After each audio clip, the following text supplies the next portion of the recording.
more questions, please. Yes. Thank you. Thank you. First of all, of course, thank you for bringing this film to us, which is really eye-opener. As the same, the previous lady who asked question, my first impression about Indonesian cinema is also from The Raid. But then, after seeing the information that you presented here, it seems to be like very skewed, unless they have like other, but you choose to cover more on the action side. But if this actually reflect the majority of the film that was made in Indonesia, it seems that the market is very skewed towards one-sided. And if that's the case, then I would think that they actually really need to have a desperate seek of a new voice to get a way out of this. Yeah, and because they say like this, just The Raid is like a one-hit wonder. They really need sustainability. And I mean, since you have such knowledge of their market, have you seen like they actually put money into maybe investing on younger generations, future filmmakers, to encourage new voice? Yes, thank you. Thank you very much for your question. Yeah, just for The Raid, actually, I had many witnesses saying that The Raid is not an Indonesian movie, because it's shot by the local Guelo in Indonesia, Gareth Evans, who come from, I never know, Ireland or Scotland. He would kill me for not knowing, but well, let's see his English, so that's even worse to say that. He's a foreigner in his own country, and he married an Indonesian-Japanese woman, which is not very well considered neither in Indonesia, so they're really apart.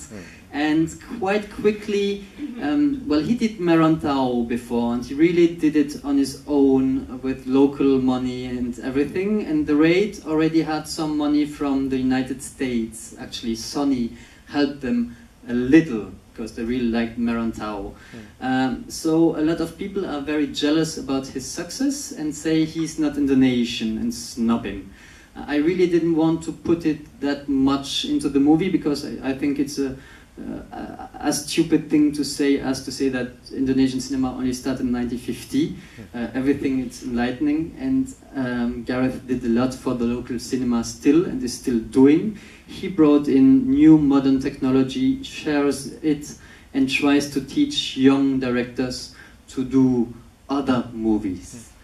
The very difficult thing in Indonesia is, as I said there, you only have one distribution company, which is totally crazy, who decides upon which movie opens when, for how long, on which screen.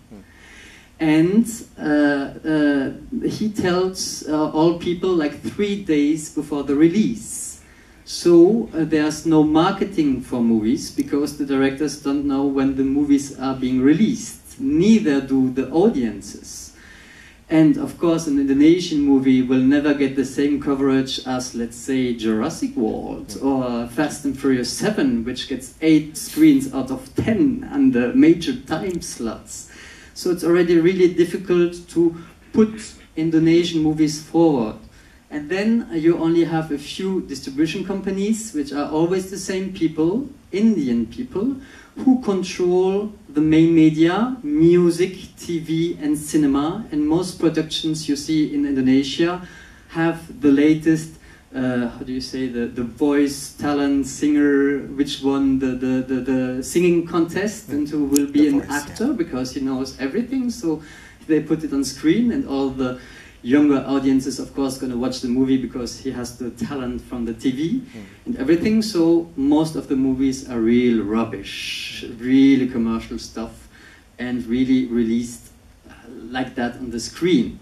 So the younger generations who would have other ideas, more modern or other, they have a very hard time to get the money of the production companies and then to get the movie released. So the good thing is now they have digital technology. And Indonesia was one of the very first countries to put all in digital. Already at the beginning of the year 2000, there was almost no more 35mm print screens. They already screened only digital technology. So they're really ahead the time, and younger generations could do movies for less money. The only problem, once again, is they needed the money. It's quite a poor country still. And they couldn't show their movies at the end.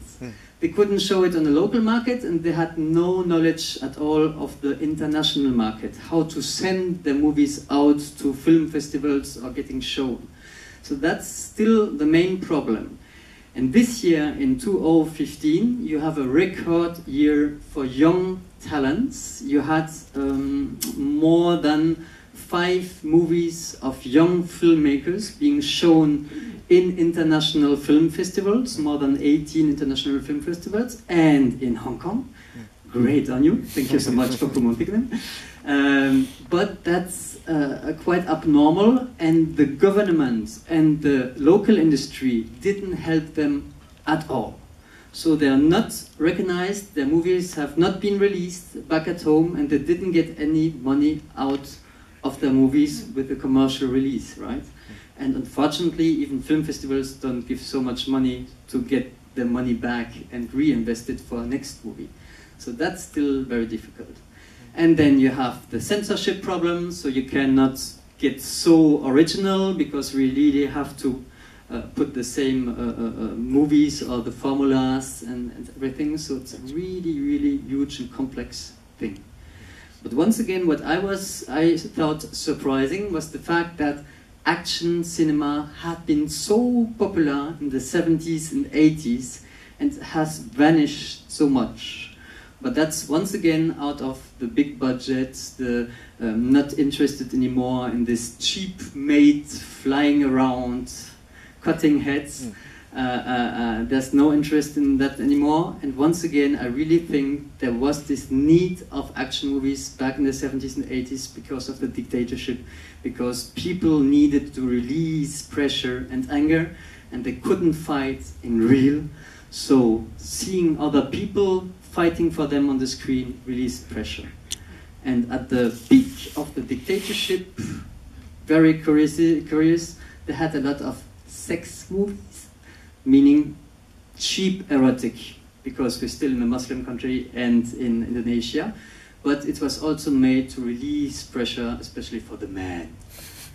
Women wouldn't watch those movies, obviously. Thanks again for Bastian for sharing. Sorry that we do not have much time for the Q&A, but Bastian will stay with us until the 17th, and then we will have a talk on the Indonesian cinemas at that night, 17th at 9 p.m. So please, if you're interested in Indonesian, knowing more about the Indonesian movie, Bastian with the other directors we just mentioned before will be with us and then share with you their works and the ideas. Besides, if you're with we were actually having a reception. Can I say party or something? Let's say party. That will bring them in. That will bring them in. Reception. Yeah, and then you are all welcome to join, which will start at 8:45 at the floor outside this cinemas.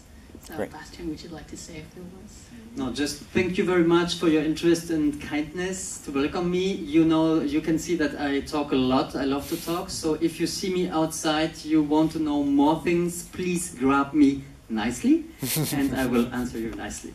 Thank you so much for being here. Oh, besides the Long March, we will have a free screening of Long March on the first floor as well.